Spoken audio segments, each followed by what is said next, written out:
വിനീതമായ നമസ്കാരം. ഞാനിങ്ങനെ മുമ്പിൽ ഇരുന്നുകൊണ്ട് അറിയാതെ ചിന്തിച്ചു പോയി, ഇനി അഥവാ ഞാൻ മരിച്ചോ. സാധാരണഗതിക്ക് നമുക്കിങ്ങനെ സുലഭമായി അഭിനന്ദന വാക്കുകൾ കിട്ടുന്നത് മരിക്കുമ്പോഴാണ്. പക്ഷെ അത് കേൾക്കാൻ ആർക്കും ഭാഗ്യം കിട്ടുന്നതല്ല. ആ ഒരു ഭാഗ്യം എനിക്ക് ലഭിച്ചതായി ഒരു അനുഭവമായിരുന്നു എനിക്കുണ്ടായത്. എന്തായാലും എന്നെക്കുറിച്ച് പറഞ്ഞ നല്ല വാക്കുകൾക്ക് അത് രണ്ട് അമേരിക്കൻ ജഡ്ജിമാരടക്കമുള്ളവർ പറഞ്ഞപ്പോൾ ഇല്ലാത്ത സുഖം തോന്നി. അതുകൊണ്ട് ആദ്യം തന്നെ എന്നെക്കുറിച്ച് നല്ല വാക്കുകൾ പറഞ്ഞ എല്ലാവർക്കും നന്ദി. എത്ര നേരമാണ് ഞാൻ സംസാരിക്കേണ്ടതെന്നൊന്നും എനിക്കൊരു നിശ്ചയമില്ല. അധികം സംസാരിക്കാൻ ആഗ്രഹിക്കുന്നില്ല. 8 മണിയൊക്കെ കഴിഞ്ഞാൽ വൈകിയെന്ന് വിശ്വസിക്കുന്ന ആളാണ് ഞാൻ. എന്നാൽ സംസാരിക്കുന്നതിനേക്കാൾ കൂടുതൽ എന്നോട് ആർക്കെങ്കിലും ഒക്കെ ചോദ്യങ്ങൾ ചോദിക്കാനുണ്ടെങ്കിൽ അത് ചോദിക്കുമ്പോൾ അതിന് കൃത്യമായ ഉത്തരം, പ്രത്യേകിച്ച് വിമർശനാത്മകമായ ചോദ്യങ്ങൾ. ജിൻസ്മോൻ പ്രസംഗത്തിന്റെ തുടക്കത്തിൽ തന്നെ വിമർശനാത്മകമായ ചില കാര്യങ്ങൾ പറഞ്ഞിരുന്നു. മാത്രമല്ല അച്ഛൻ അറിയാതെ പറഞ്ഞു പോകുന്ന വാക്കുകൾ പലപ്പോഴും സൂക്ഷ്മാർത്ഥത്തിൽ ചർച്ച ചെയ്യേണ്ടതാണെന്നൊക്കെ റോയി അച്ഛനും പറഞ്ഞു. അതുകൊണ്ട് ഞാൻ ആദ്യമേ പറയട്ടെ, നിങ്ങൾക്ക് അത്തരം ചോദ്യങ്ങൾ എന്നോട് ചോദിക്കാം. ഒരു കാര്യം ഞാൻ പറയട്ടെ, നമുക്ക് നമ്മുടെ കുടുംബത്തിലുള്ളവരോട് പോലും, അതായത് നമുക്ക് ഭർത്താവിനും ഭാര്യയോടും ഭാര്യയ്ക്കും ഭർത്താവിനോടും പോലും ഒരുപാട് കാര്യങ്ങൾ യോജിക്കാൻ കഴിയാറില്ല. നമ്മുടെ പിന്നെ അഡ്ജസ്റ്റ് ചെയ്ത് പോകുന്നതാണ്. അപ്പോൾ പിന്നെ എന്നോട് എല്ലാവരും എല്ലാ കാര്യത്തിലും അല്ലെങ്കിൽ മഹാഭൂരിപക്ഷം കാര്യത്തിലും യോജിക്കണമെന്നൊരു വാശിയൊന്നും എനിക്കില്ല. കാരണം ഓരോ മനുഷ്യരും സൃഷ്ടിക്കപ്പെട്ടിരിക്കുന്നത് അവന്റേതായ പ്രത്യേകതകളുണ്ട്, അവന്റെ ജീനുകളുണ്ട്. പിണറായി വിജയൻ, അതാദ്യം പറയട്ടെ, എനിക്കൊരു ഇരുമ്പ് കസേര പോലും തന്നില്ല എന്ന് പ്രശ്നം എനിക്കുണ്ട്. നമ്മുടെ പിണറായി വിജയൻ, നമ്മുടെ മുഖ്യമന്ത്രി, കേരളത്തിന്റെ മുഖ്യമന്ത്രി പിണറായി വിജയൻ പലപ്പോഴും വേദികളിൽ പൊട്ടിത്തെറിക്കാറുണ്ട്. മൈക്കിനോട് പോലും വടക്കുണ്ടാക്കുകയും കേസെടുക്കുകയും ചെയ്യാറുണ്ട്. സത്യത്തിൽ അതൊക്കെ വിളിച്ച് അദ്ദേഹത്തെ പരിഹസിക്കുമ്പോഴും എനിക്ക് അദ്ദേഹത്തോട് സിമ്പതിയാണ്. ഓരോ മനുഷ്യന്റെയും ജീവനിൽ ചില പ്രത്യേകതകൾ, ആ പ്രത്യേകതകൾ അവർക്കൊരിക്കലും ഒഴിവാക്കാൻ പറ്റില്ല. അതുകൊണ്ട് അവൻ ചിന്തിക്കുന്നതും അവൻ പ്രവർത്തിക്കുന്നതും അവൻ സംവദിക്കുന്നതും ഒക്കെ എല്ലാവർക്കും യോജിക്കാൻ കഴിയുന്നില്ല.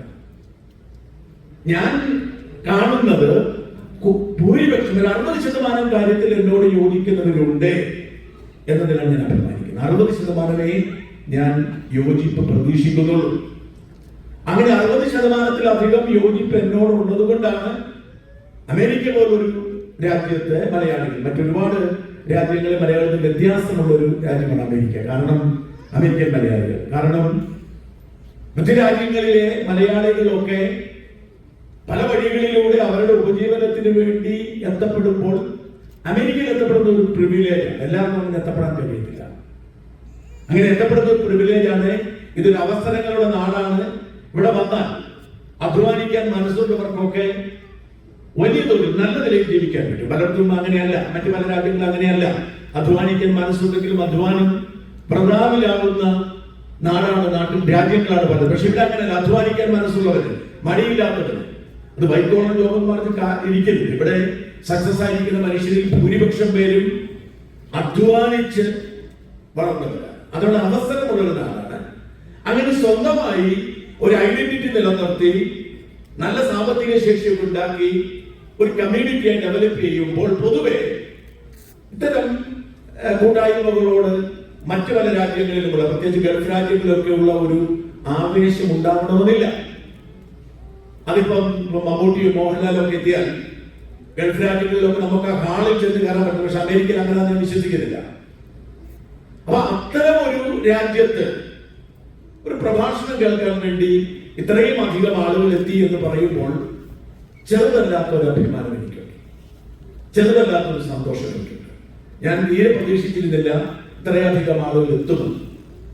കാരണം എന്നോട് ഇവിടെ വന്നു പോയിട്ടുള്ള പലരും പറഞ്ഞിരിക്കുന്നത് അമേരിക്ക പോകുന്നതിന്റെ കാര്യമൊന്നുമില്ല, പിന്നെ അമേരിക്ക പോകാവുന്നേ ഉള്ളൂ, കേൾക്കാനൊന്നും ആരും ഉണ്ടാവില്ല എന്നോട് പറഞ്ഞിരുന്നത്. ആ ഒരു മുൻവിധി മാറ്റിയെടുത്തതിന് ആദ്യം തന്നെ ഹൂസ്റ്റണിലെ മലയാളികളോട് ഞാൻ നന്ദി പറയും. രണ്ടാമത് ഞാൻ ഈ വിദേശ രാജ്യങ്ങളിൽ കൂടി സന്ദർശിക്കണമെന്നും അവിടെ എല്ലാം പോയി പ്രസംഗിക്കണമെന്നും ആഗ്രഹിക്കുന്ന ഒരു വ്യക്തിയെ അല്ല. ഈ കഴിഞ്ഞ 3 കൊല്ലത്തിനിടയിലാണ് ഞാൻ എന്റെ നയം മാറിയത്. അതിനു മുമ്പ് എനിക്ക് പല സമ്മാനങ്ങളും അവാർഡുകളും കിട്ടുമ്പോൾ വേണ്ട എന്ന നിലപാട് ഞാൻ എടുത്തിരുന്നത്.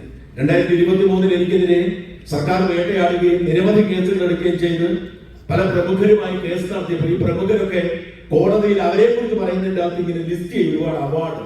അത് കൊള്ളാമല്ലോ. വലിയ സമ്പന്നനായ ഒരു മുതലാളി എനിക്കെതിരെ കേസ് കൊടുത്തപ്പോൾ ആ കേസിൽ എണ്ണി അദ്ദേഹത്തിന് കിട്ടിയ അവാർഡൊക്കെ ഞാൻ ആദ്യം കേൾക്കില്ല അത്ര അവാർഡൊക്കെ ഉണ്ടെന്നുള്ളത്. അപ്പൊ എനിക്കൊരു കാര്യം മനസ്സിലായി, കോടതിയിൽ കേസ് വാദിക്കുമ്പോൾ ഈ അവാർഡ് കിട്ടിയിട്ടുണ്ടെങ്കിൽ അത് ഗുണം ചെയ്യും. അതുകൊണ്ട് ഞാൻ അന്ന് മുതലാണ് 2023 കേസ് വരാൻ തുടങ്ങിയപ്പോൾ മുതലാണ് ഞാൻ ഈ അവാർഡ് സ്വീകരിക്കുന്നത്. അതിന് മുമ്പ് ഞാൻ അവാർഡ് വേണ്ടെന്ന് പറയുക.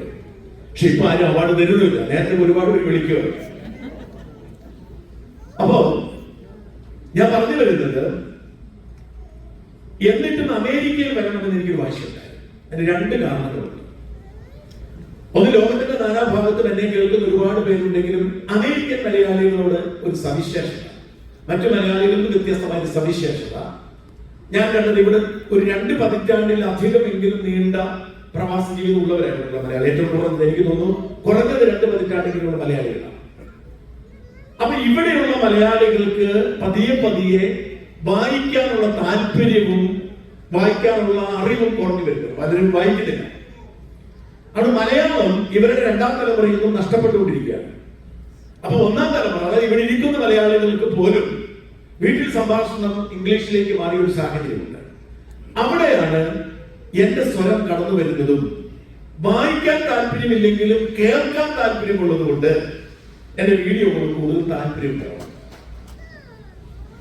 അങ്ങനെ മറ്റു രാജ്യത്തിൽ നിന്ന് വ്യത്യസ്തമായി വളരെ അഡമന്റ് ആയിട്ടുള്ള ഒരു ഇഷ്ടം എല്ലായിടത്തും താല്പര്യമുള്ളവരുണ്ടെങ്കിലും എന്റെ വിഷയങ്ങളോട്, ഞാൻ അവതരിപ്പിക്കുന്ന വിഷയങ്ങളോട് അമേരിക്കൻ മലയാളി കമ്മ്യൂണിറ്റിക്ക് കൂടുതലായുണ്ട് എന്ന് ഞാൻ മനസ്സിലാക്കി. പലയിടങ്ങളിൽ വെച്ച് ഞാൻ അമേരിക്കൻ മലയാളികളെ കാണുമ്പോൾ അവർ കാണിക്കുന്ന ഒരു വാത്സല്യവും ഒരു ഇഷ്ടവും എല്ലായിടത്തും എന്നെ കാണുമ്പോൾ ഒരു നിരന്തരം കേൾക്കുന്ന ശബ്ദം എന്നൊരു ഇഷ്ടം പലരും കാണിക്കാറുണ്ടെങ്കിലും വളരെ ഹൃദയത്തിൽ നിന്നുള്ള ഒരു അടുപ്പത്തോടുകൂടി അമേരിക്കൻ മലയാളികൾ എന്നോട് സംസാരിക്കുന്നത് എനിക്ക് ഫീൽ ചെയ്തു.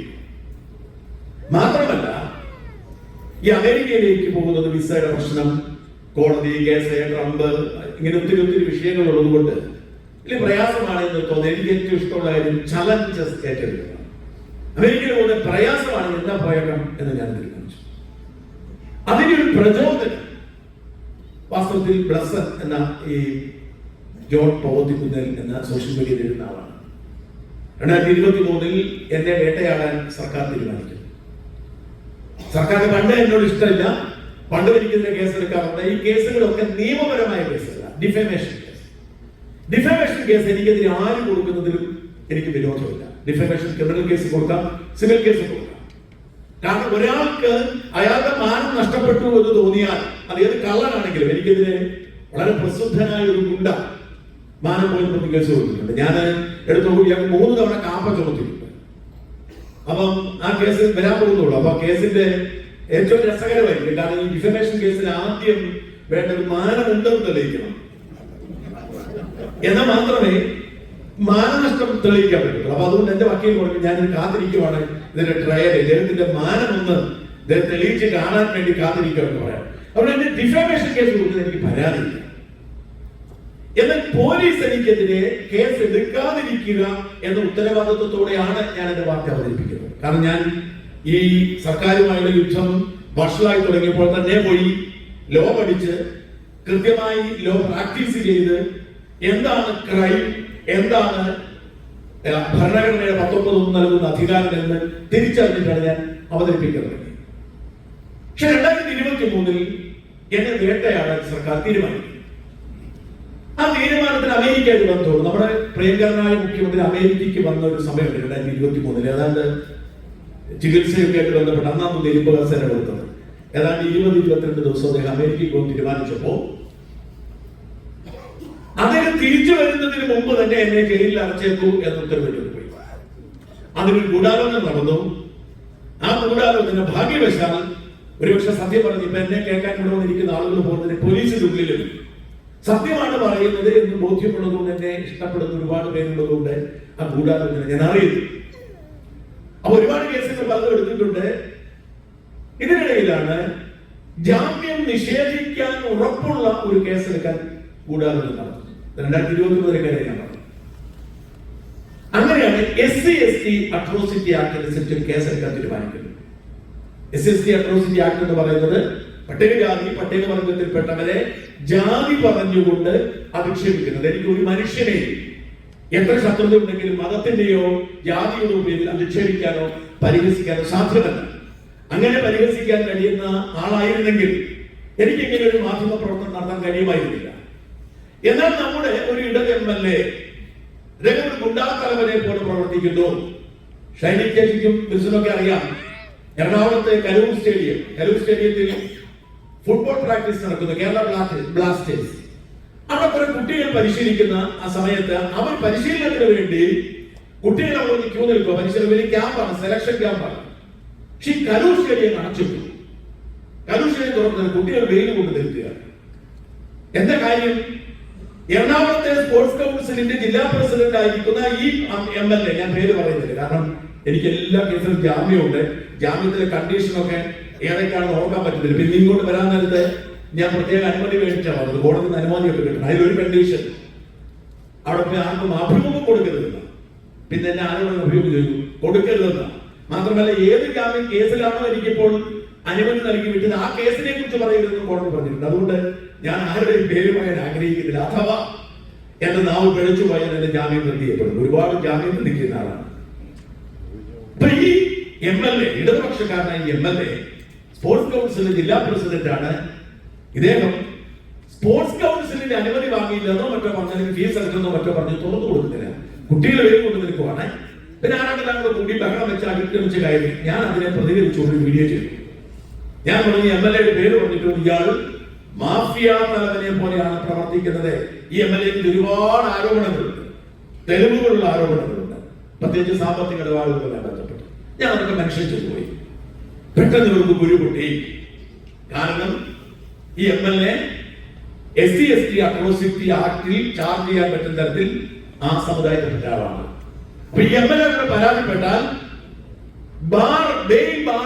ഈ SC/ST അട്രോസിറ്റി പോക്സോ കേസ്, ബാക്കി എല്ലാ കേസും നമുക്ക് പിടിച്ചു നിൽക്കാം. നമ്മുടെ പേരിൽ പോക്സോ കേസോ കുട്ടികളെ പീഡിപ്പിക്കുന്ന കേസോ SC/ST അട്രോസിറ്റി ആക്ടോ വന്നാൽ പിന്നെ ജാമ്യമില്ല. സെഷൻസ് കോടതിക്ക് ജാമ്യം കൊടുക്കാൻ പറ്റില്ല. ഹൈക്കോടതിയാണ് ജാമ്യം കൊടുക്കുന്നത്. വേണമെങ്കിൽ കൊടുക്കാം, പക്ഷെ റിസ്ക് എടുക്കാറില്ല. ഇതെന്റെ മേൽ ചുമത്താൻ അവർ തീരുമാനിക്കും. മാത്രമല്ല അവർക്ക് വേറൊരു പ്രതീക്ഷ കൂടി ഉണ്ടായിരുന്നു. ഈ പറയുന്ന MLA ഉന്നതനായ ഒരു റിട്ടയേർഡ് സുപ്രീം കോടതി ചീഫ് ജസ്റ്റിസിന്റെ ബന്ധുവാണ്. അപ്പൊ സ്വാഭാവികമായും ഈ ചീഫ് ജസ്റ്റിസ് നിയോഗിച്ചിരിക്കുന്ന ജഡ്ജിമാരൊക്കെ സുപ്രീം കോടതിയിൽ ഉള്ളത് കൊണ്ട് ആ ബന്ധം ഉപയോഗിച്ചേക്കാം എന്ന് പറഞ്ഞു. ഈ വിവരം അറിയുന്നു. ഇതാണ് ഗൂഢാലോചന എന്ന് പോലീസിൽ തന്നെയുള്ള ആളുകൾ എന്നെ അറിയിക്കുന്നു. ഞാൻ സ്ഥലം അറിയാക്കുന്നു. കാരണം എന്റെ ഫോൺ ട്രാക്ക് ചെയ്യാൻ തുടങ്ങിയിരിക്കുന്നു. നമ്മുടെ രാജ്യത്ത് ഒരുപാട് നിയമമുണ്ട്. ഫോൺ ട്രാക്ക് ചെയ്യാനൊക്കെ ഒരുപാട് ഗവൺമെന്റ് ഓർഡർ ഉണ്ട്. പക്ഷെ നമ്മുടെ നാട്ടിൽ അങ്ങനൊന്നുമില്ല.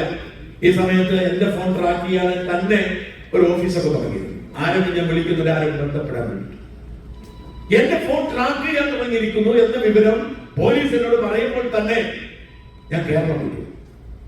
പക്ഷെ ഇവരെന്റെ ജാമ്യം നിഷേധിച്ചിട്ട് എന്നെ അറസ്റ്റ് ചെയ്യാൻ കാത്തിരുന്നതുകൊണ്ടാണ്. എല്ലാവരും ചോദിച്ചില്ലേ പിടിയിലാവുമോ കാശൊക്കെ കൊണ്ട് പ്രാർത്ഥിച്ച് ഒരുപാട് വരും. ഇന്നിപ്പോൾ വന്നപ്പോ ഞാൻ എന്നെ ഒരാൾ പറഞ്ഞു, ചങ്ങനാശ്ശേരിയിലുള്ള ഒരു പാട്രീഷ്യ എന്ന് പറയുന്ന സിസ്റ്റർ 92 വയസ്സായി, അമ്മയിൽ പോയി കാണണം. അന്നുപോലെ എന്നെ കുറിച്ച് പ്രാർത്ഥിച്ചുകൊണ്ടിരിക്കുകയാണ്.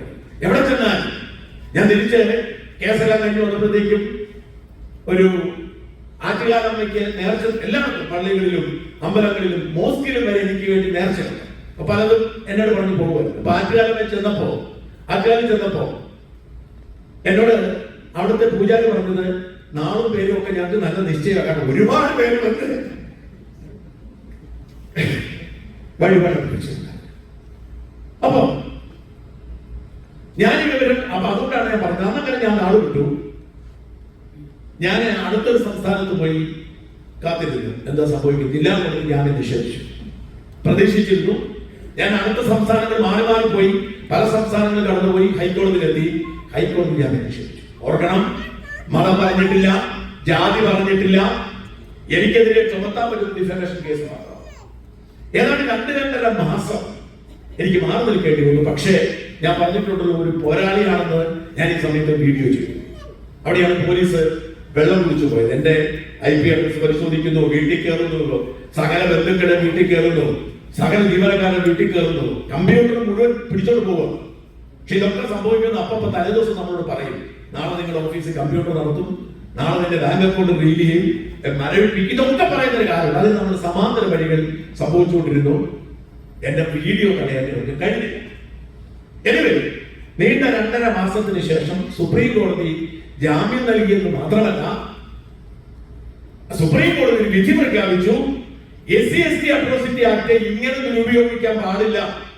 ഇനി ആർക്കെങ്കിലുമെതിരെ SC/ST അട്രോസിറ്റി ആക്ട് എടുക്കണമെങ്കിൽ എന്തൊക്കെ മാനദണ്ഡങ്ങൾ പാലിക്കണമെന്ന് സുപ്രീം കോടതി 1, 2, 3, 4 എന്ന് എഴുതി. DK Basu versus state of Uttar Pradesh ഒരു കേസുണ്ട്. ആ കേസാണ് നമ്മുടെ രാജ്യത്തെ അറസ്റ്റിന് മാനദണ്ഡം ഉണ്ടാക്കിയത്. അതായത് ആരെ വേണമെങ്കിൽ അറസ്റ്റ് ചെയ്ത് പോകുന്ന ഒരു കാലം ഉണ്ടായിരുന്നു.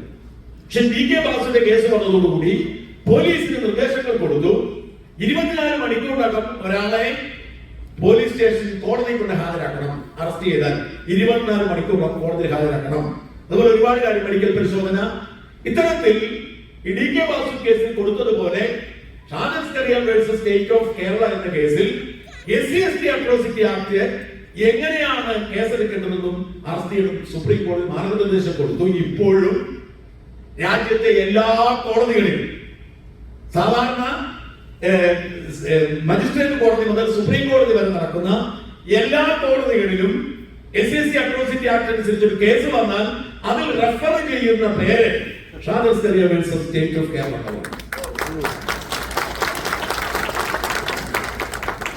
ഞാൻ ഇതിനെ കാണുന്നത് എന്റെ ജീവിതത്തിലെ എല്ലാ ഉത്തരവാദിത്തങ്ങളും ദൈവത്തിന്റെ, പ്രകൃതിയുടെ, സമൂഹത്തിന്റെ നിയോഗമെന്ന് വിശ്വസിക്കുന്ന ആളെന്ന നിലയിൽ ഞാൻ കാണുന്നത് ഈ കേസിന്റെ ദൂഷ്യഫലങ്ങൾ അനുഭവിച്ച് ജയിലിൽ കിടന്നിട്ടുള്ള ആയിരക്കണക്കിന് മനുഷ്യരെ രക്ഷിക്കാൻ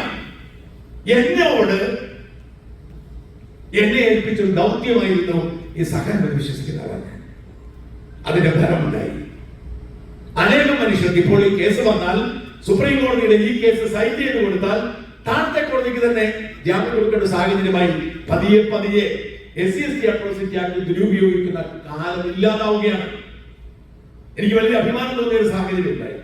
ബോധപൂർവം എന്ന് ഞാൻ വിശ്വസിക്കുന്നത്. എനിക്ക് പറയുന്നില്ല, എനിക്ക് ഹൈക്കോടതിയിൽ ജാമ്യം നിഷേധിക്കുന്ന അതേ ജഡ്ജിന്റെ ബെഞ്ചിൽ പിന്നീട് ഒരു കേസ് വരികയും ഈ ഷാനസ്കറിയ വേഴ്സസ് സ്റ്റേറ്റ് ഓഫ് കേരള എന്ന കേസ് റെഫർ ചെയ്യുകയും ജഡ്ജ് അവർ ചിരിക്കുകയും ചെയ്തു. കാരണം ആ ജഡ്ജാണല്ലോ എന്റെ ജാമ്യം നിഷേധിച്ചത്. ഇത്തരത്തിൽ ചരിത്രപരമായ ദൗത്യങ്ങൾ ഏറ്റെടുക്കാൻ നമുക്ക് ഓരോരുത്തർക്കും നിയോഗമുണ്ടെന്ന് വിശ്വസിക്കുന്ന ആളാണ്. നിങ്ങൾ ഇവിടെ ഇരിക്കുമ്പോൾ ഞാൻ ആ ഒരു കേസിന്റെ കഥ മാത്രം പറഞ്ഞു, അതുകൊണ്ടൊന്നും തീർന്നില്ല. എനിക്ക് കേസിന് സുപ്രീം കോടതി ജാമ്യം കിട്ടി, ഞാൻ ജയിലിന് തിരിച്ചു വരികയാണ്. ഞങ്ങൾക്ക് നല്ല നെറ്റ്വർക്ക് ഉണ്ട്. എന്റെ സഹോദരൻ ഒരു കത്തോലിക്ക വൈദികനാണ്, ഡയറക്ടറാണ്. അദ്ദേഹത്തിന്റെ സഹായത്തിന്റെ ഓഫീസിൽ ശക്തമായ ഒരു ഓഫീസ് സംവിധാനം എനിക്കുണ്ട്. ഞങ്ങളുടെ സ്ഥാപനത്തിൽ മഞ്ജു എന്ന് പറയുന്ന ഒരു പെൺകുട്ടിയുണ്ട്. അവളാണ് ഈ സ്ഥാപനത്തിന്റെ ഈ നിയമപരമായ എല്ലാ കാര്യങ്ങളും കൈകാര്യം ചെയ്ത്. ഇങ്ങനെ വലിയൊരു ടീം ഞങ്ങളുണ്ട്. അപ്പൊ ഞാൻ തിരിച്ചു വന്ന പോലെ പറഞ്ഞു, അങ്ങനെ ഞെളിക്ക് വരണ്ട, വെയിറ്റ് ചെയ്യൂ, നമുക്ക് നോക്കാം. അങ്ങനെ ബാംഗ്ലൂർ വന്ന് 2 ദിവസം താമസിച്ചപ്പോഴാണ് ഞാൻ അറിയുന്നത് എനിക്കെതിരെ പിന്നെയും നിരവധി കേസുകൾ എടുത്തിരിക്കുന്നു. ഈ കേസ് ചീറ്റിപ്പോയപ്പോ പോലീസിന് കേസെടുക്കാനുള്ള പാട്. അന്ന് മുതൽ എനിക്കെതിരെ പോലീസ് ഇങ്ങനെ കേസെടുത്തോണ്ടിരിക്കുക. അപ്പൊ പിന്നെ ഞാൻ തിരിച്ചുപോയി കേസുകളിലെല്ലാം. ഈ ഒരു കേസിൽ സുപ്രീം കോടതി ജാമ്യം കിട്ടുന്നതോടുകൂടി പിന്നെ കേസുകളെല്ലാം താഴത്തെ കോടതി ജാമ്യം തരാൻ തുടങ്ങി. എല്ലാ കേസുകളും. കാരണം നമ്മൾ സുപ്രീം കോടതി വരെ പോകും, ഫൈറ്റ് ചെയ്ത് ജയിക്കുമെന്ന് ബോധ്യമുണ്ടായതോടെ പക വീട്ടാൻ താല്പര്യമുള്ള പൊതുക്കും. പക്ഷെ സർക്കാരിനെ അത് ബാധകമല്ല. നിരവധി കേസുകൾ, തുടർച്ചയായി നിരവധി കേസുകൾ ഉണ്ടാകുന്നു. എല്ലാ കേസുകളും ജാമ്യം എടുക്കുന്നു. പലതവണ ആ കേസ് മാത്രമാണ് പലരും അറിഞ്ഞിട്ടുള്ളത്. പലതവണ എനിക്ക് ഒളിവിൽ പോയിട്ട് അങ്ങനെ പെട്ടെന്ന് സുപ്രഭാതത്തിൽ കേസെടുക്കുന്നു. പോലീസ് സംവിധാനങ്ങളോട് അറിയുന്നു. പോലീസ് അറസ്റ്റ് ചെയ്യാൻ നീക്കം നടത്തുന്നതിന് മുമ്പ് തന്നെ നാടുന്നു. ജാമ്യം എടുത്തതിനു ശേഷം മാത്രം തിരിച്ചു വരുന്നു. ഞാൻ ഈ മാറി നിൽക്കുമ്പോഴും വീഡിയോ ചെയ്യുന്നത് കൊണ്ട് എന്റെ ജീവിതത്തിൽ ഇങ്ങനെ ഒരു സംഭവം നടക്കുന്ന കാര്യം ആരും അറിയുന്നില്ല. പക്ഷേ വലിയ ബുദ്ധിമുട്ടാണ്. നമ്മൾ വീഡിയോ ചെയ്യുന്നുണ്ടെങ്കിൽ പോലും നമുക്ക് നമ്മുടെ റൊട്ടീൻ ജീവിത രീതിയിൽ നിന്ന് മാറ്റി വേറൊരു സ്ഥലത്ത് പോയി അവിടുത്തെ കാലാവസ്ഥയും അവിടുത്തെ സാഹചര്യത്തോടൊക്കെ പൊരുത്തപ്പെട്ട് മറ്റേ ചാനൽ കമ്മ്യൂണിക്കേറ്റ് ചെയ്യാൻ പറ്റുന്ന മൊബൈൽ ഫോൺ പറഞ്ഞത് ഒന്നാമത് എനിക്ക് ഒരു ദിവസം 1000-1500 വാട്സാപ്പ് വരും. ഞാൻ പരമാവധി ഫോൺ എടുക്കാറില്ല, പക്ഷെ വാട്സാപ്പിൽ പരമാവധി മറുപടി പറയാൻ ആഗ്രഹിക്കുന്ന ആളാണ്. അപ്പൊ ഈ ഞാൻ 2 ആഴ്ച ഫോൺ ഉപയോഗിച്ചില്ല സ്ഥിതി ആലോചിച്ചു എത്ര വാട്സാപ്പ് സന്ദേശമായിരിക്കും കെട്ടിക്കിടക്കുന്നത്. ഇത്തരം സാഹചര്യങ്ങളൊക്കെ ഉണ്ടായി എല്ലാം ക്ലിയർ ആക്കി ഞാൻ വരുന്നു. എത്രയോ അനുഭവം, ഞാൻ കേസുകൾ വിശദാംശം കിടക്കുന്നില്ല. ഏകദേശം തിരിച്ച് ഓഫീസിൽ വന്നിരിക്കുമ്പോൾ മെഡിക്കൽ കോളേജ് പോലീസിൽ നിന്നും SHO എന്നെ കാണാൻ വരുന്നു. ഒരു നോട്ടീസ് കൊണ്ടുതരുന്നു, നിങ്ങൾക്കെതിരെ ഒരു കേസുണ്ട്, പോലീസ് സ്റ്റേഷനിൽ 3-ാം ദിവസം ഹാജരാകണം. ഞാനിത് നോക്കി ലോ ഒക്കെ പഠിച്ചിട്ടുണ്ട്, ഇപ്പം നല്ല വശമായി. വക്കീലിനേക്കാൾ നമുക്ക് കേസിനെ കുറിച്ച് പരിചയം, ഇഷ്ടംപോലെ കേസായി. അപ്പൊ ഞാൻ നോക്കി ജാമ്യമുള്ള വകുപ്പ്, ബെയിലബിൾ ഒഫൻസ് ആണ്. മോദി കേരളത്തിലെത്തിയപ്പോൾ അന്ന് വഴി തെറ്റിയിരുന്നു. പോലീസ് മോദിയെ കൊണ്ട് പോയ വഴിക്ക് വഴി തെറ്റില്ല. ഞാൻ അതുമായി ബന്ധപ്പെട്ട ഒരു വീഡിയോ ചെയ്തതാണ് പ്രശ്നം. പോലീസിനെതിരെ ജനങ്ങളെ തിരിക്കാൻ വേണ്ടി, അങ്ങനെ കലാപം ഉണ്ടാക്കാൻ വേണ്ടി ഞാൻ വാർത്ത ചെയ്തുകൊണ്ട് പേരിലൊരു കേസാണ്. പക്ഷെ ബെയിലബിൾ ഒഫൻസ് ആണ്. ഞാൻ പോകാം എന്ന് തീരുമാനിക്കുന്നു. ഒരു 3 മണിക്ക് ചെല്ലാൻ പറയുന്നു. എന്റെ തിരുവനന്തപുരത്തെ വക്കീലില്ല, കൊല്ലത്തെ വക്കീലിനോട് വരാൻ പറയുന്നു. 2 മണിയായപ്പോൾ എനിക്ക് ഇൻഫർമേഷൻ, പോകരുത്, ഇതൊരു കെണിയാണ്. ഈ ബെയിലബിൾ ഒഫൻസ് ഇട്ടിട്ട് മെഡിക്കൽ കോളേജ് പോലീസ് സ്റ്റേഷൻ ചെന്ന് കഴിയുമ്പോൾ എനിക്കെതിരെ സൈബർ ആക്ട് അനുസരിച്ച് സൈബർ ടെററിസം, അതായത് ഓർക്കണം, സൈബർ ടെററിസം എന്ന ജീവപര്യന്തം ലൈഫ് സെന്റൻസ് കിട്ടാവുന്ന ഒരു കുറ്റകൃത്യം ചുമത്തിക്കൊണ്ട് FIR ഇട്ടിട്ട് രഹസ്യമാക്കി വെച്ചിരിക്കുന്നു. ഞാൻ പോലീസ് സ്റ്റേഷനിൽ ചെന്ന് ഈ കേസിൽ സ്റ്റേറ്റ്മെന്റ് എടുത്തു കഴിയുമ്പോൾ ആ FIR-ുമായി സൈബർ പോലീസ് എന്നെ അറസ്റ്റ് ചെയ്യുന്നത് എനിക്ക് ഇൻഫർമേഷൻ കിട്ടുന്നു. 4 മണിക്കാണ് ചെല്ലേണ്ടത്, 3 മണിക്കാണ് ഈ വിവരം കിട്ടുന്നത്. എന്റെ എല്ലാ സംവിധാനവും വരുന്നു. വെളിച്ചെന്ന് നോക്കുമ്പോൾ സ്പെഷ്യൽ ബ്രാഞ്ച് പോലീസുകാർ ഓഫീസിന്റെ പരിസരത്തുണ്ട്. സ്പെഷ്യൽ ബ്രാഞ്ച് പോലീസുകാർ നീക്കങ്ങൾ നോക്കാൻ. എന്നിട്ടും ഈ 1 മണിക്കൂറിൽ നാടകീയമായ നീക്കങ്ങൾ നടത്തി പോലീസിനെ എത്തിച്ച് എനിക്ക് തിരുവനന്തപുരം വിടാൻ പറ്റി. അതിലെനിക്ക് ജാമ്യം കിട്ടി. ഇത്തരത്തിൽ എത്രയോ കേസ്, ഇതെല്ലാം കഴിഞ്ഞ് 3 കേസുകൾ തുടർച്ചയായിട്ട് കിട്ടുന്ന ഒരു കാലഘട്ടം ഞാൻ മാറി നിൽക്കുന്നു. 2 കേസുകളിൽ ജാമ്യം കിട്ടി. 3-ാമത്തെ കേസിലെ കോടതി ഈ ജാമ്യാപേക്ഷ മാറ്റിവെച്ചുകൊണ്ടിരിക്കുകയാണ് പല കാരണങ്ങളാണ്. പ്രോസിക്യൂഷൻ എതിർക്കുന്നത് കൊണ്ടാണ്. പ്രോസിക്യൂഷൻ എന്തെങ്കിലും ടെക്നിക്കൽ കാര്യം പറയും. ഇതിനിടയിൽ 2-ാമത്തെ കേസിലെ ജാമ്യം എനിക്ക് അനുവദിക്കുന്നത് ഹൈക്കോടതിയാണ് ജാമ്യം തരുന്നത്. ഹൈക്കോടതി നൽകിയ ജാമ്യം എന്ന് പറഞ്ഞാൽ സൂപ്പർ ജാമ്യം. എന്നെ സഹായിക്കുക എന്ന ലക്ഷ്യത്തോടു കൂടിയാണ് ആ ജാമ്യം കിട്ടിയതുകൊണ്ട് എനിക്ക് തോന്നി. കാരണം അതിനകത്ത് എഴുതിയിരിക്കുകയാണ്, എനിക്കെതിരെ ചുമത്തിയിരിക്കുന്നത് ഈ വർഗീയ കലാപം ഉണ്ടാക്കാൻ വേണ്ടി, മതസ്പർദ്ധ നടത്താൻ വേണ്ടി വീഡിയോ ചെയ്തതാണ്. പക്ഷെ ഈ ജാമ്യത്തിൽ ഹൈക്കോടതി ജഡ്ജി പറയുന്നു, ഞാൻ ആ വീഡിയോ മുഴുവൻ കേട്ടു, ഈ വീഡിയോ ചെയ്ത വ്യക്തിയുടെ ഉയർന്ന മതേതര ബോധം എന്നെ അത്ഭുതപ്പെടുത്തുന്നത് വരെ എഴുതി വെച്ചു. ഓർക്കണം, മതം ഭിന്നത ഉണ്ടാക്കാനുള്ള കേസിനകത്ത് ജഡ്ജി എഴുതിയിരിക്കും എന്തൊരു നല്ല വീഡിയോ ആണ്, ഇങ്ങനെയുള്ള മതേതര ബോധം വേണമെന്ന് വെച്ചു. പക്ഷേ ജഡ്ജി 3-ാം ദിവസം നിലമ്പൂർ പോലീസ് സ്റ്റേഷനിൽ ചെന്ന് ഒപ്പിട്ടിട്ട് 1 മണിക്കൂറോളം എന്നെ വിടണം പറഞ്ഞിരിക്കുന്നത്. അതായത് വെച്ചുകൊണ്ടിരിക്കുന്നത് 10-നും 11-നും നിലമ്പൂർ പോലീസ് സ്റ്റേഷനിൽ ചെല്ലുക, ഒപ്പിട്ടിട്ട് ജാമ്യം കൊടുത്തു വിടുക എന്ന് പറഞ്ഞു. പക്ഷെ എനിക്ക് ചെല്ലാൻ പറ്റത്തില്ല. 3-ാമത്തെ കേസിലെ ജാമ്യം കിട്ടിയിട്ടില്ല. 3-ാമത്തെ കേസിലെ ജാമ്യം കിട്ടാതെ ഞാൻ ഈ പറയുന്ന ഒപ്പിടാൻ ചെന്നാൽ ആ കേസിലെ പോലീസ് തന്നെ പിടിച്ചു പോകും. ജാമ്യാപേക്ഷ പരിഗണിക്കുന്നത് അന്നാണ്. 11 മണിക്ക് കേസെടുത്തു. ഞാൻ ഒരപേക്ഷ കൊടുത്തു കോടതിയിൽ, എന്റെ വക്കീല് ഒന്ന് ഒഴിവാക്കി തരാം. പക്ഷെ കോടതിക്ക് ഇഷ്ടപ്പെട്ടില്ല. കാരണം എന്നെ സഹായിക്കാൻ വേണ്ടി ഇത്രയും നല്ലൊരു ജഡ്ജ്മെന്റ് കൊടുത്തിട്ടും പോലീസ് സ്റ്റേഷനിൽ പോകാൻ പറ്റത്തില്ല എന്ന് പറഞ്ഞാൽ അതിന് അഹങ്കാരിയാണെന്ന് പറയുന്നത് സ്വാഭാവികമല്ലേ. പോയേ പറ്റൂ എന്ന് പറയുന്നു. കോടതി ബഹളം വെച്ചു. ഞാൻ ചെല്ലുകയാണ്, നിവൃത്തി കെട്ടി ചെല്ലുകയാണ്. അപ്പൊ ഞാൻ ആദ്യം വരുന്നിടത്തുനിന്ന് എന്റെ എല്ലാ എയർപോർട്ടിലും എല്ലാ സംവിധാനം വരുമ്പോഴേ എന്നെ പിടിക്കാൻ പ്ലാനുണ്ട്. എന്റെ കോടതി പോലീസ് സ്റ്റേഷൻ ഹാജരാക്കി. അപ്പൊ ഞാൻ ആദ്യം കൊച്ചി എയർപോർട്ടിലേക്ക് ഒരു ടിക്കറ്റ് എടുക്കുന്നു. എന്നിട്ട് കൊച്ചി എയർപോർട്ടിലേക്ക് ഞാൻ വരും എന്നിവരെ അറിയാൻ വേണമെന്നൊക്കെ ചോദിച്ചു. പക്ഷെ എന്നിട്ട് ഞാൻ വേറെ കാർ വഴി വരുന്നു. അപ്പൊ ഇവർ കൊച്ചി എയർപോർട്ടിൽ എന്നെ തപ്പി നിൽക്കുകയാണ്. പക്ഷെ പിടികൊടുത്തില്ല. നിലമ്പൂർ പോലീസ് സ്റ്റേഷൻ ചെന്നു. 10 മണിക്ക് കയറി. അപ്പൊ എന്റെ ഒരു പ്രതീക്ഷ മുഴുവൻ 11 മണി വരെ ഈ CIO ആയിട്ടൊന്ന് വർത്താനൊക്കെ പറഞ്ഞിരിക്കാം, നടപടിക്രമം പൂർത്തിയാക്കാൻ സാധാരണ 2 മണിക്കൂർ എടുക്കും. ഞാൻ ചെന്നപ്പോൾ CI എണീറ്റിൽ നിന്നാണ് ജാമ്യാപേക്ഷ റെഡിയാക്കുന്നത്. കാരണം 10 മിനിറ്റ് വിടാൻ ഉത്തരവാണ്. 10 മിനിറ്റിനകം ജാമ്യം നൽകിയിട്ട് പൊക്കോളം പറഞ്ഞു. ഞാൻ പറഞ്ഞല്ല ഇച്ചിരി കഴിഞ്ഞ് പോയപ്പോൾ അല്ലെ പൊക്കോ. എന്താ വെളിയിലോട്ട് ഇറങ്ങുമ്പോൾ എറണാകുളത്തെ പോലീസ് എന്നെ അറസ്റ്റ് ചെയ്യാൻ വേണ്ടി അവിടെ നിൽക്കുകയാണ്. യു ആർ അറസ്റ്റ് എന്നൊന്ന് പറയുന്നു. എന്നെ അറസ്റ്റ്. അന്നാണ് ഈ പിണറായി മുദ്രാവാക്യമൊക്കെ വേറെ നിവൃത്തിയില്ല. പിന്നെ എന്റെ മുമ്പിലുണ്ടായിരുന്ന ഏക വഴി പിണറായി മുദ്രാവാക്യം വിളിക്കുക, അങ്ങനെയെങ്കിലും ഇവർക്ക് നാണക്കേട് ഉണ്ടാക്കാനുള്ള പറഞ്ഞു. ഞാൻ പോലീസ് വാഹനത്തിൽ കയറി ഞാൻ എറണാകുളത്തേക്ക് പോരുന്നു. അത്ഭുതകരമായ സംഭവം. അതാണ് ഞാൻ പറഞ്ഞത്, നമ്മൾ സത്യത്തിന്റെ നിലപാടെടുത്താൽ നമുക്കൊപ്പം ദൈവവും പ്രകൃതി നിൽക്കുമെന്ന് വിശ്വസിക്കുന്ന ഒരുപാട് അനുഭവമുണ്ട്. നമ്മുടെ രാജ്യത്തെ നിയമം അനുസരിച്ച് മുൻകൂർ ജാമ്യാപേക്ഷ പരിഗണിക്കുന്നതിന് മുൻപ് ഒരാൾ അറസ്റ്റിലായാൽ ആ ജാമ്യാപേക്ഷ അസാധുവാകും. മുൻകൂർ ജാമ്യം അറസ്റ്റ് ചെയ്തവർക്ക് ബാധകമല്ല. ഒരു ജാമ്യം മുൻകൂർ ജാമ്യം അറസ്റ്റിന് മുമ്പ് ഒരാളുടെ ചുമത്തുന്നതാണ് മുൻകൂർ ജാമ്യം. സാധാരണഗതിക്ക് ഒരാൾ അറസ്റ്റ് ചെയ്താൽ ആ മുൻകൂർ ജാമ്യാപേക്ഷ അസാധുവായി. എന്നെ അറസ്റ്റ് ചെയ്തു. 11 മണിക്ക് കോടതിയിൽ ജാമ്യാപേക്ഷ വന്നു. പ്രോസിക്യൂഷൻ എഴുന്നേറ്റ് പറഞ്ഞു ഇത് അസാധുവായിരിക്കുന്നു, കാരണം ഈ കക്ഷി അറസ്റ്റ് ചെയ്തു. എന്റെ വക്കീൽ വിദഗ്ധനാണ്. വക്കീൽ അറിഞ്ഞിരുന്നു അറസ്റ്റ് ചെയ്തത്. അദ്ദേഹം അറിയാത്തതായി നടിച്ചുകൊണ്ട് കോടതി പറഞ്ഞു ഞാൻ അറിഞ്ഞിട്ടില്ല, ഞാനും 10 മണിക്ക് കോടതി വരുമ്പോൾ അദ്ദേഹത്തെ അറസ്റ്റ് ചെയ്തിട്ടില്ല. അപ്പൊ ഇവര് പറയുന്നത് കൊണ്ട് തെളിവ് വേണം. അപ്പൊ അവർ പേപ്പർ കൊണ്ടിരുന്നു. എന്റെ വക്കീൽ വലിയ വാദം നടത്തിയപ്പോൾ ജഡ്ജി പറഞ്ഞു എന്തായാലും അറസ്റ്റ് ചെയ്തല്ലോ, എറണാകുളത്തേക്ക് വരാൻ മണിക്കൂറുകൾ എടുക്കുമല്ലോ, അപ്പൊ നമുക്ക് ഉച്ച കഴിഞ്ഞ് മറ്റു കേസ് കഴിഞ്ഞിട്ട് കേൾക്കാം, വിശദമായി കേൾക്കാം.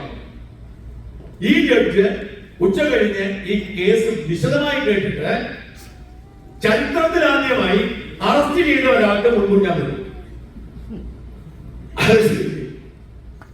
ചരിത്രത്തിലാദ്യമായി അറസ്റ്റ് ചെയ്ത ഒരാൾക്ക് മുമ്പ്. എന്നിട്ടും ആ ജാമ്യാപേക്ഷയിലുണ്ടായിരുന്നു ഇഫ് നിങ്ങൾ അറസ്റ്റ് ചെയ്തതിനു ശേഷം ഇന്ന് തന്നെ വിടണമെന്നുണ്ടായിരുന്നു. ആ ഇന്ന് തന്നെ എന്നുള്ള വാക്ക് മാറ്റാൻ അവർ സമ്മർദ്ദം ചെലുത്തി. അങ്ങനെ ഒരു ദിവസം കൂടെ തടവിലുണ്ടാവും. ഇത്തരത്തിലുള്ള വേട്ടയാളുകൾ, ഞാൻ വിശദാംശങ്ങളിലേക്ക് പോകുന്നില്ല. അത് ഒരു വശത്ത് സർക്കാരിന്റെ വേട്ടയാളുകൾ, മറുഭാഗത്ത് അതിശക്തരായ സമ്പന്നരായ മനുഷ്യർ, അവരുടെ വേട്ടയാളുകൾ. കേരളത്തിൽ മാത്രമല്ല, രാജ്യത്തിന്റെ നാനാഭാഗത്ത്, ഡൽഹിയില്, ലക്നൌവില്, പാറ്റ്നയില്, ബാംഗ്ലൂരില്, ചെന്നൈയിലൊക്കെ ഇരിക്കുന്ന കേസുകളുണ്ട്. ബോംബെ ഹൈക്കോടതിയിൽ ഇരിക്കുന്ന കേസുകളുണ്ട്. അതിനൊന്നും ജൂറിസ്ഡിക്ഷനോ നിയമമൊന്നും ആരും ചോദിക്കരുത്. നമ്മുടെ നാട്ടിൽ അങ്ങനെയൊക്കെയാണ്. ഈ കേസുകളൊക്കെ അതിജീവിച്ച് മുമ്പോട്ട് പോയിട്ട് വരുന്നതിന് കാരണം രണ്ടാണ്. നിങ്ങളെ പോലെ ലോകത്തിന്റെ നാനാഭാഗത്തിരുന്നുകൊണ്ട് ആളുകൾ പറയുന്നു ഞങ്ങൾക്ക് ആരെങ്കിലും വേണം ധൈര്യപൂർവ്വം ഇത്തരം സത്യങ്ങൾ വിളിച്ചു പറയാൻ. വലിയ പാടാണ്. കേസൊക്കെ ഒരു വശത്ത് ഞാൻ കേസൊക്കെ മാനേജ് പഠിച്ചു. പക്ഷെ അതിനൊക്കെ അപ്പുറത്തേക്കുള്ള അപവാദ പ്രചരണം, നുണപ്രചരണം, വ്യക്തിഹത്യകൾ ഇല്ലാതാക്കാൻ വേണ്ടിയുള്ള ശ്രമങ്ങൾ, വധഭീഷണികൾ. അറിയാമല്ലോ, ദുർഗുണ വെച്ച് എന്നെ അറ്റാക്ക് ചെയ്യുന്നത്. സാധാരണഗതിക്ക് ഇവർക്കിടയിലൂടെ ഞാൻ ധൈര്യപൂർവ്വം ജീവിക്കുന്നത് ഇവരൊക്കെ അറ്റാക്ക് ചെയ്യുമെന്ന് അറിഞ്ഞുകൊണ്ട് തന്നെ അതിന്റെ പാറ്റേണിൽ നിന്ന് മാറി ജീവിക്കുക. അതായത് ഇപ്പൊ നമ്മൾ ഓഫീസിൽ നിന്ന് ഞാൻ എന്റെ വീട്ടിലേക്ക് പോകുന്ന ഒരു വഴിയിലല്ല, പല വഴിയിലാണ്, പല സമയത്താണ്. അതായത് നമ്മുടെ നാട്ടിൽ പ്രത്യേകത, ഈ അറ്റാക്ക് ചെയ്യാൻ തീരുമാനിക്കുന്നവര് ആരും ജയിലാവാൻ ആഗ്രഹിക്കുന്നില്ല. ആരും അറിയത്തില്ല, സുരക്ഷിതമായി ചെയ്യാമെന്ന് പ്രതീക്ഷിച്ചാ ചെയ്യുന്നത്. അപ്പൊ നമ്മൾ കൃത്യം ഒരു വഴിയിലൂടെ കൃത്യം ഒരു സമയത്ത് പോയാൽ എളുപ്പമാണ്. ബൈക്ക് പോലുള്ള വാഹനങ്ങൾ ഉപയോഗിച്ചാൽ എളുപ്പമാണ്. ഞാൻ വളരെ അറ്റാക്ക് ചെയ്താലും എന്റെ വണ്ടിക്കൊന്നും പറ്റാത്ത തരത്തിലുള്ള പവർഫുൾ ആയിട്ട് വണ്ടി ഉപയോഗിക്കത്തുള്ളൂ. ഒരിക്കലും ഞാൻ പോകുന്ന സമയമോ വരുന്ന സമയം വെക്കത്തില്ല. എന്ന് മാത്രമല്ല, എന്റെ വാഹനത്തിൽ വന്ന് ആരെങ്കിലും തട്ടിയാൽ ഞാൻ കണ്ണാടികളോ നോക്കത്തുള്ളൂ. ഞാൻ വണ്ടിയുടെ വെയിറ്റ് പോയോ എന്നൊന്നും അറിയാൻ ഞാൻ ഇറങ്ങത്തില്ല. എത്രയോ തവണ ആളുകളൊന്നും തട്ടിയിട്ടുണ്ട്. ഞാൻ കണ്ണാടികളോ നോക്കി ആർക്കെങ്കിലും പറ്റിയെങ്കിൽ പോലും വണ്ടി ഇരിക്കുന്ന ഉണ്ടെങ്കിൽ ആൾ ഇറങ്ങത്തുള്ളൂ. ഞാനല്ലാതെ പോയി ആ സീനിൽ പോയി തലവെക്കത്തില്ല. കാരണം നമ്മളിതൊക്കെ പഠിച്ചുകൊണ്ടിരിക്കും. കാസർഗോഡ് ഒരാളെ വെട്ടിക്കൊന്നത് ഞാനിപ്പോഴും ഓർക്കുന്നുണ്ട്. നമ്മൾ ഇതെല്ലാം ഇത്തരം ഇൻസിഡന്റുകളൊക്കെ പഠിക്കണം. പോലീസുകാർക്കൊക്കെ എങ്ങനെയാണ് ഇതിനെ കൈകാര്യം ചെയ്തത്. കാസർഗോഡ് ഒരാളെ ഗുണ്ടാ സംഘം ടാർഗറ്റ് ചെയ്തു. എന്നിട്ട് ഇയാളുടെ പാറ്റേൺ മുഴുവൻ കണ്ടെത്തുന്നു. ഒരു ദിവസം ഈ ഗുണ്ടാ സംഘം ഇയാൾ ഭാര്യയോടും പിള്ളേരോടൊപ്പം ഷോപ്പിങ്ങിന് പോകുന്ന ദിവസം ടാർഗറ്റ് ചെയ്യുന്നു. ഷോപ്പിംഗ് കഴിഞ്ഞ് തിരിച്ചു വന്ന് വിജനമായ ഒരു സ്ഥലത്ത്, അയാൾ വീട്ടിൽ നിന്ന് 3 കിലോമീറ്റർ അപ്പുറേ വിജനമായ ഒരു സ്ഥലത്ത് വരുമ്പോൾ ഒരു ബൈക്ക് വന്ന് ഇയാളുടെ കാറിൽ ഇടിക്കുന്നു. ബൈക്ക് താഴെ വീഴുന്നു. ഇയാൾ ചാടി ഇറങ്ങി. ആ ബൈക്കുകാർ എന്ത് പറ്റുന്ന അറിയാൻ പോകുന്ന 2 വശത്തുനിന്നും ആളുകൾ വന്ന് വെട്ടിക്കൊല്ലുകയാണ്. ഇത്തരത്തിലുള്ള പാറ്റേണുകൾ തിരിച്ചറിഞ്ഞ് ഇതിനെ നമ്മൾ ഇതിൽ പോയി കെണിയിൽ പോയി തല വെക്കാതിരുന്നതാണ്. ഇപ്പം അതേസമയം ഞാൻ പോകുന്ന വഴിക്ക് അപ്രതീക്ഷിതമായി ഞാൻ സ്ഥലങ്ങൾ ഹോട്ടലിൽ കയറും. അവിടെ ഒന്നും ഈ ഗുണ്ടാ സംഘം കാണത്തില്ല, നമ്മളെ ഇഷ്ടപ്പെടുന്നവരെ കാണും. അപ്പം ഇത്തരത്തിൽ ചെയ്യുന്നെങ്കിലും ഒരു തവണ നമ്മുടെ അശ്രദ്ധ. ഞാൻ കല്യാണത്തിന് പോകുന്നു. കല്യാണം എന്ന് പറഞ്ഞാൽ ഇംഗ്ലണ്ടിലാണ് എന്റെ പിള്ളേർ പഠിക്കുന്നത്. അവർ പിള്ളേർ താമസിക്കുന്ന വീട് വാടകയ്ക്ക് കൊടുത്തിരിക്കുന്ന ആളുടെ മകന്റെ കല്യാണം. ഈ ചെറുക്കന്റെ വീടാണ് ഇവർ വാടകയ്ക്ക് എടുത്തിരിക്കുന്നത്. അപ്പൊ പിള്ളേർ അവിടെയാണ്. അച്ഛാ പോണോന്ന് പറഞ്ഞു. ഞാൻ കല്യാണത്തിന് പോകുന്നു. തൊടുപുഴ മുതലക്കുളം പള്ളി വെച്ചായിരുന്നു കല്യാണം.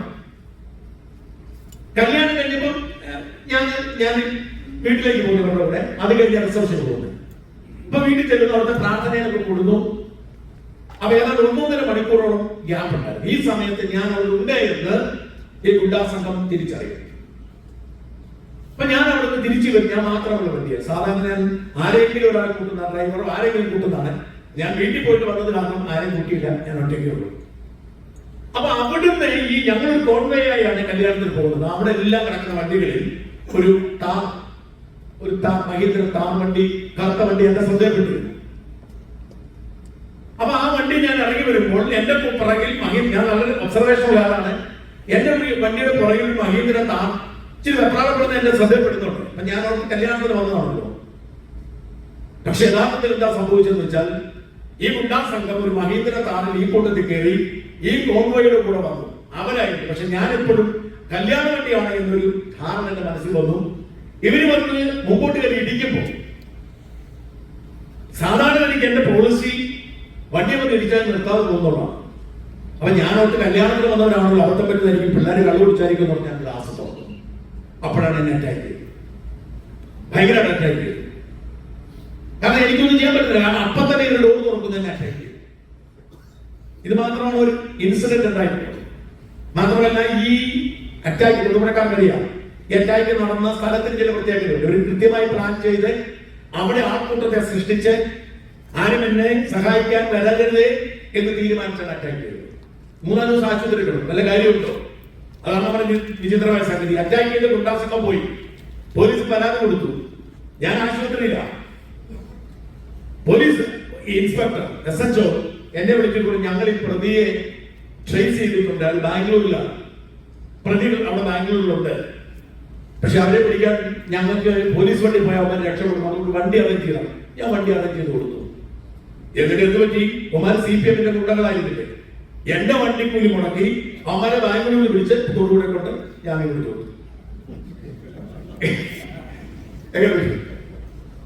അപ്പൊ ഇതൊക്കെ പ്രതീക്ഷിച്ചുകൊണ്ട് തന്നെയാണ് ഈ പണിക്ക് ഞാൻ നടക്കുന്നത്. കാരണം ഞാൻ എപ്പോഴും പറയാറുള്ളത്, നമ്മുടെയൊക്കെ ജീവിതത്തിൽ ഒരു ഉത്തരവാദിത്തമുണ്ട്. ചിലരുടെ ഉത്തരവാദിത്തം കുടുംബം നോക്കുക എന്നായിരിക്കും. ഭാര്യയെ സ്നേഹിക്കുക, ഭർത്താവിനെ സ്നേഹിക്കുക, മക്കളെ പഠിപ്പിക്കുക, അത് ഭംഗിയായി ചെയ്യുക. ചിലരുടെ ഉത്തരവാദിത്തം വൈദികനാവുക എന്നായിരിക്കും. ചിലരുടെ ഉത്തരവാദിത്തം നല്ല മേസ്ത്രി ആവുക എന്നുള്ളതായിരിക്കും. എന്തു പണിയാണോ നമ്മളെ ഏൽപ്പിച്ചിരിക്കുന്നത് ആ പണി ഭംഗിയായി ചെയ്യുന്നത് നമ്മുടെ ഉത്തരവാദിത്വം പൂർത്തിയാക്കുക. നമ്മുടെ ഉത്തരവാദിത്വം ചെയ്യാതിരിക്കുന്നത് നമ്മളെ ഏൽപ്പിച്ചിരിക്കുന്ന ജോലി ഉറപ്പുപോണം. ഇപ്പം ഞാൻ എപ്പോഴും ഓർക്കും, ഷൈനി ചേച്ചി എന്റെ ഭാര്യയൊക്കെ ഓർക്കും. എന്നെ സംബന്ധിച്ചിടത്തോളം ഞാനിവിടെ വരുമ്പോൾ ഇത്രയധികം ആളുകൾ എന്നോട് ഫോട്ടോ എടുക്കാൻ വരുന്നു.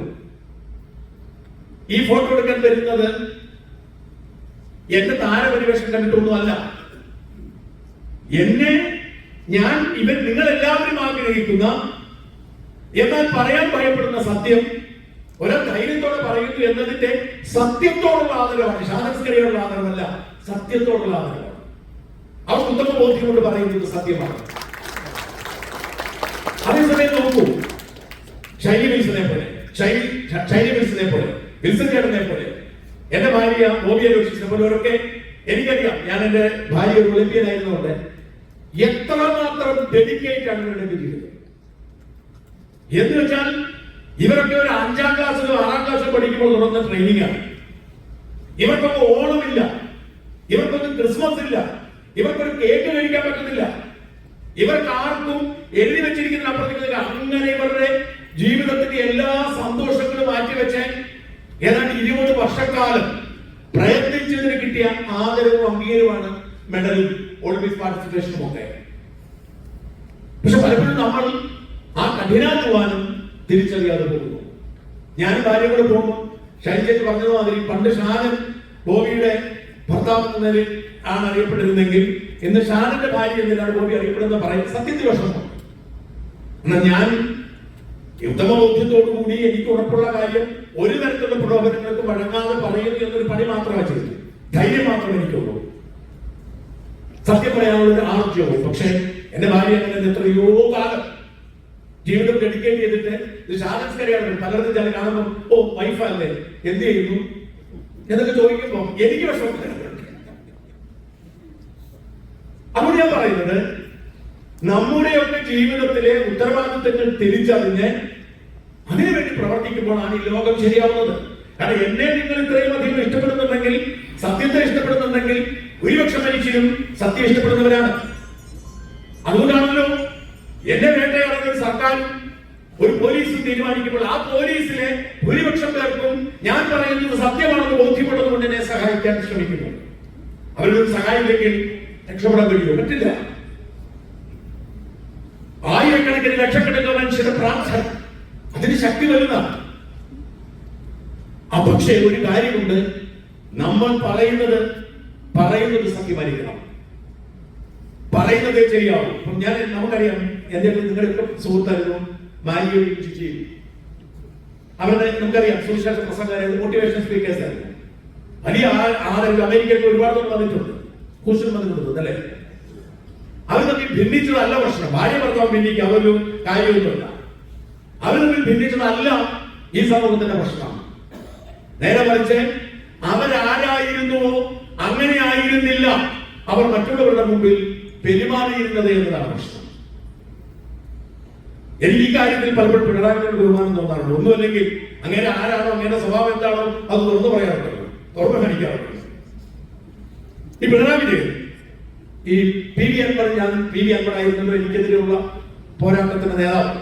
പി വി അൻവറും പിണറായി വിജയൻ ഉണ്ടാക്കി നിങ്ങൾക്കറിയാം, അൻവർ പുറത്തായി. അതുകൊണ്ട് എല്ലാവരും പറയുന്നുണ്ട് LDF മാറിയാലും നിന്റെ ശരിദിശ മാറത്തില്ല, കാരണം പി വി അൻവർ UDF ലാണല്ലോ. ഞാൻ ഒരു ശരിദിശ മാറാൻ ആഗ്രഹിക്കുന്നില്ല എന്നുള്ളതാണ് വാസ്തവം. ഞാൻ വളരെ കൃത്യമായി തന്നെ ഈ സർക്കാർ മാറി UDF സർക്കാർ വരണമെന്ന് ആഗ്രഹിക്കുകയും അതിനുവേണ്ടി പ്രയത്നിക്കുകയും ചെയ്യുന്ന ആളാണ്. പക്ഷെ അതിനർത്ഥം UDF അധികാരത്തിൽ വന്ന നാളെ മുതൽ എനിക്ക് കൈ വീശി നെഞ്ചി വെച്ച് നടക്കാമെന്നല്ല. നമ്മുടെ നാട്ടിലെ ഇത്തരം എല്ലാ സംവിധാനങ്ങളെയും നിയന്ത്രിക്കുന്ന ചില ശക്തികളുണ്ട്. അവർക്ക് UDF-ഉം LDF-ഉം BJP ഒന്നുമില്ല. അവർ സമ്പന്നരാണ്, സ്വാധീനമുള്ളവരാണ്, അവർ വഴിവിട്ട വഴിയിലുള്ള. അതാണ് നമ്മുടെ രാജ്യത്തെ ഏറ്റവും വലിയ കുഴപ്പം. അമേരിക്കയിലും UK-യിലും ഒക്കെ, ഞാൻ ബ്രിട്ടനിൽ ജീവിച്ചിട്ടുള്ള ആളാണ്, അവിടെ കണ്ടിട്ടുള്ള കാര്യം അഴിമതി ഉണ്ടാവും. അതൊക്കെ അങ്ങ് വലിയ തരത്തിലാണ്. കമ്മീഷൻ ഉണ്ടാവും. പക്ഷെ സാധാരണ മനുഷ്യരെ സ്വസ്ഥമായി ജീവിക്കാൻ ആഗ്രഹിക്കുന്നെങ്കിൽ ആരും അത് തടസ്സപ്പെടുത്തുന്നത്. നമ്മുടെ നാട്ടിൽ ഒരുത്തർ സ്വസ്ഥമായി ജീവിക്കാൻ ആഗ്രഹിച്ചാലും ആരെങ്കിലും ഒക്കെ വിചാരിച്ചാൽ നടക്കത്തില്ല. അപ്പൊ അതുകൊണ്ട് ഈ പറയുന്ന ഈ നാടിനെ സ്വാധീനിക്കുന്ന, നിയന്ത്രിക്കുന്ന വലിയ ശക്തികൾ, ആ വലിയ ശക്തികൾക്ക് രാഷ്ട്രീയവും മതമോ ഒന്നുമില്ല, അവർ ഒരുമിച്ച് നിൽക്കും. കേരളത്തിലെ ഏറ്റവും സമ്പന്നനായ മുതലാളി എന്നോട് നേരിട്ട് പറഞ്ഞിട്ടുണ്ട്, നിന്നെ പൂട്ടിക്കാൻ, നിന്നെ ഇല്ലാതാക്കാൻ ഞാൻ മാറ്റി വെച്ചിരിക്കുന്നത് 100 കോടി രൂപയാണ്. ഞമ്മൾ നോക്കാം, അങ്ങയുടെ 100 കോടിയാണോ എന്റെ സത്യമാണോ വിജയിക്കുന്നത് നോക്കാം. ഫൈറ്റ് നടക്കുകയാണ്. ഞാൻ പേരിലേക്ക് കിടക്കുന്നില്ല, കോടതിയുടെ വിലക്കുണ്ട്. അപ്പോ ഈ വരാൻ പോകുന്ന സർക്കാർ വന്നാലും ഏത് സർക്കാർ വന്നാലും എനിക്ക് ഈ പീഡനം യാതന ഉണ്ടാവും.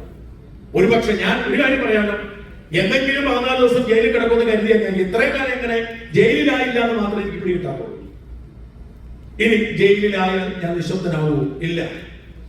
എന്റെ ഉത്തമ ബോധ്യമുണ്ട്, ഇന്ത്യ മഹാരാജ്യത്ത് നിലനിൽക്കുന്ന നിയമ സംവിധാനം നിലനിൽക്കുന്നിടത്തോളം കാലം ഒരു കേസിലും എന്നെ പരമോന്നത കോടതി ശിക്ഷിക്കില്ല എന്ന് ഉത്തമ ബോധ്യം. താഴത്തെ കോടതിക്ക് ശിക്ഷിച്ചത് വരാം, ചിലർ ശിക്ഷിച്ചിട്ടുള്ള ഒരു കോടതി തന്നെ ഏതെങ്കിലും ഒരു മജിസ്ട്രേറ്റിന്. കാരണം എല്ലാ മനുഷ്യരും, എല്ലാവർക്കും രാഷ്ട്രീയമുണ്ട്, എല്ലാവർക്കും മതമുണ്ട്. ആ മതവും രാഷ്ട്രീയവും വ്യക്തി ചിന്തിക്കുമ്പോൾ പലപ്പോഴും അതെനിക്ക് തോന്നുന്നു. ഞാൻ പൊളിറ്റിക്കൽ ഇസ്ലാമിനെതിരെ ശക്തമായ നിലപാടെടുക്കുന്ന ആളാണ്. ഞാൻ ഇന്നേ വരെ ഇസ്ലാമിനെതിരെ ഒന്നും പറഞ്ഞിട്ടില്ല. ഞാനൊരു ക്രൈസ്തവ വിശ്വാസിയാണ്. ഞാൻ പള്ളിയിൽ പോകുന്ന ആളാണ്, മക്കളെ സൺഡേ സ്കൂളിൽ വിടുന്ന ആളാണ്. ഞാൻ അമ്പലത്തിൽ പോകാറുണ്ട്. കാരണം അമ്പലത്തിൽ എന്നെ തടയുന്നില്ല. അമ്പലത്തിൽ പോയി ഭഗവാനോട് ഭഗവതിയോട് പ്രാർത്ഥിച്ചാൽ എന്റെ വിശ്വാസത്തിന് അത് കുഴപ്പം പറ്റുന്നില്ല. എന്നാൽ ഈ മതം, അതുകൊണ്ട് തന്നെ ഒരു മതത്തെയും വെറുക്കാനോ ഒരു മതത്തിന്റെയും പേരിൽ ഒരാളെ മാറ്റി നിർത്താൻ എനിക്ക് കഴിയില്ല. ഒരാൾ മുസ്ലിം ആയതുകൊണ്ട് എനിക്ക് വെറുക്കാൻ പറ്റില്ല. എന്താ കുഴപ്പം? എത്രയോ മുസ്ലിം സുഹൃത്തുക്കൾ എനിക്കുണ്ട്, നല്ല മതവിശ്വാസികളുണ്ട്. പക്ഷെ മതത്തിന്റെ ലേബൽ വെച്ചുകൊണ്ട് രാഷ്ട്രീയം ഉണ്ടാവുമ്പോൾ അതിനെ എതിർക്കേണ്ടി വരും. നമ്മുടെ നിർഭാഗ്യവശാൽ നമ്മുടെ നാട്ടിൽ ഇപ്പോൾ ഉള്ളത് പൊളിറ്റിക്കൽ ഇസ്ലാം. പൊളിറ്റിക്കൽ ക്രിസ്ത്യാനിറ്റി ഉണ്ടായിരുന്ന ഒരു കാലത്ത് നമുക്കറിയാം. കുരിശുദ്ധത്തിന്റെ ഒരു കാലം, പോപ്പുമാർ ലോകം ഭരിച്ചിരുന്ന കാലം, കുരിശു വെച്ചുകൊണ്ട് യുദ്ധം ചെയ്തിരുന്ന കാലം, അന്യമതസ്ഥരെ കൊന്നിരുന്ന കാലമൊക്കെ ഉണ്ട്. പക്ഷെ പിന്നീട് ക്രിസ്ത്യാനിറ്റിക്ക് തിരിച്ചറിഞ്ഞു മതവും രാഷ്ട്രീയവും രണ്ടാണ്. ക്രിസ്ത്യാനിറ്റി മതത്തിലേക്ക് മാറി, സാമൂഹികതയിലേക്ക് മാറി. പൊളിറ്റിക്കൽ ഹിന്ദുവിസം ഉണ്ട്, ഇപ്പോഴുമുണ്ട്. പൊളിറ്റിക്കൽ ഹിന്ദുവിസമാണ് നമ്മുടെ രാജ്യം ഭരിക്കുന്നത്. പക്ഷെ ആ പൊളിറ്റിക്കൽ ഹിന്ദുവിസം മറ്റൊരാളുടെ മതത്തെയോ മൗലികാവകാശത്തെയോ ഇതുവരെ കടന്നു കയറി നശിപ്പിച്ചതായി എനിക്ക് ബോധ്യപ്പെട്ടിട്ടില്ല. സംഭവിക്കുന്നില്ല എന്ന് പറയുന്നില്ല. എന്നാൽ പൊളിറ്റിക്കൽ ഇസ്ലാം അത് എവിടെയൊക്കെ ഉണ്ടോ അവിടെയൊക്കെ അന്യമതസ്ഥരെ, അന്യ ചിന്താഗതിക്കാരെ അകറ്റി നിർത്തുന്നു. ഇറാനിൽ സംഭവിക്കുന്നത് നമുക്കറിയാം. ഇറാനാണ് ലോകത്തെ ഏറ്റവും വലിയ ഇസ്ലാമിക പൊളിറ്റിക്കൽ ഇസ്ലാം നടക്കുന്ന രാജ്യം. അവിടെ സിവിൽ നിയമങ്ങളില്ല. അവിടെ വ്യക്തി എന്ന് പറയുന്നത് തീർച്ചയായും അവരുടെ മതത്തിന്റെ അടിസ്ഥാനത്തിൽ രൂപപ്പെടുന്ന സംവിധാനമാണ്. എതിർക്കേണ്ടി വരും. ഐസിസിനെ എതിർക്കേണ്ടി വരും, അൽഖയ്ദയെ എതിർക്കേണ്ടി വരും, പോപ്പുലർ ഫ്രണ്ടിനെ എതിർക്കേണ്ടി വരും, SDP എതിർക്കേണ്ടി വരും. ഇത് പറയുമ്പോൾ ഇവൻ മുസ്ലിം വിരുദ്ധനാണ് എന്ന് പറയുന്ന കുറച്ച് പേരുണ്ട്.